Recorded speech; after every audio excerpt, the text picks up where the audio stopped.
ऐरोली विधानसभा गणेश नाईकांचा विक्रमी मतांनी विजय. विजयानंतर गणेश नाईक यांची पहिली प्रतिक्रिया.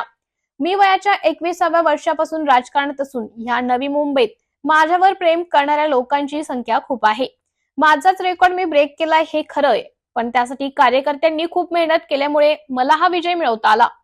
कोणी काम केलं कोणी नाही केलं हे मला माहिती असून त्याबद्दल मला काहीही बोलायचं नाही.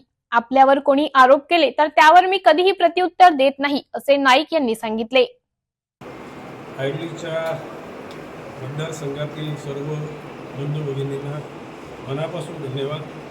त्यांनी मी मागितलेला आशीर्वाद दिला आणि मागच्या वेळेला मला 78,000 लीड होता, यावेळेला तो 90,000चा लीड त्यांनी दिलेला आहे. एकूणच वातावरण पाहता बाकीचेच होईल असं वाटलं होतं. अपक्ष उमेदवार देखील समोर होते.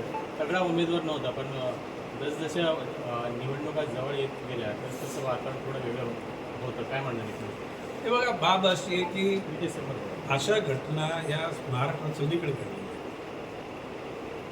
हे काय नवं नाही. आणि हे अशा प्रकारचं वातावरण होईल किंवा करतील हे मला 2 वर्षापासून होतं आणि त्याची जाणीव असल्या कारणालाच आम्ही सर्व तयारी केली. आता ज्याला महायुतीच्या सगळ्या घटकांनी काम केलं होतं त्याला 78,000 लीड दिला आणि आता तो 90,000वरती मिळतो. म्हणजे महाआघाडीतल्या काही घटकांनी काम नाही केले, तुम्हाला माहिती आहे ना तुम्हाला. म्हणजे त्यांच्याशिवाय जनतेने एवढा कौल दिला आहे की जनतेचे आमच्यावर असलेलं प्रेम आहे. दादा, राजकीय आव्हान देण्याचा असं मी पहिल्या दिवसातून सांगितलं होतं की माझ्यावर प्रेम करणाऱ्या कुठल्याही कार्यकर्त्यांना हितचिंतन करणं, समोरच्या कुठल्याही उमेदवाराला अजिबात दुसरं देऊ नका. त्याने आरोप केला त्याला देऊ देत, आरोप करू देत. कुठल्या पक्षाने आरोप केला तर त्या पक्षाला उत्तर देऊ नका. आपण काम केलेलं आहे, आपण करतो आणि आपण करणार आहोत. त्याच्यामुळे जनतेचा विश्वास आपल्यावर आहे आणि तो जनतेने विश्वास दर्शवलेला आहे, तर त्याबद्दल मला आनंद आहे. सर, एक महाराष्ट्रामध्ये अशा 2 या लोकशाहीच्या प्रांगणामध्ये डॉक्टर बाबासाहेब आंबेडकरांनी लिहिलेल्या घटनेमध्ये प्रत्येक माणसाला आपल्या जीवनाचा आलेख कसा घडवावा त्याचा स्वतंत्र त्याचा अधिकार आहे.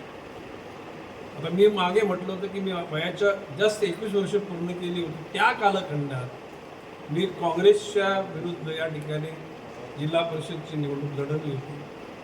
मला माझ्या कुटुंबाने त्या क्षणाला काही मदत नाही केली, परंतु कुटुंबाने माझा काही विश्वास केला नाही. कुटुंबाच्या मध्ये मी राहिलो, वावरलो आणि मोठा झालो. जो निसटता पराभव झाला दादा, त्याला कसं? हे बघा, आता प्रश्न असा आहे की त्याने विचार करून निवडणूक लढवली होती. तो पराभव सुद्धा त्यांचाच आहे आणि विजय झाला असा तो विजय त्याचाच होता. मी त्या गोष्टीचा काय तिथे धनी नाही, ना पराभवाचा धनी ना विजयाचा. तुमचे जे विरोधक आहेत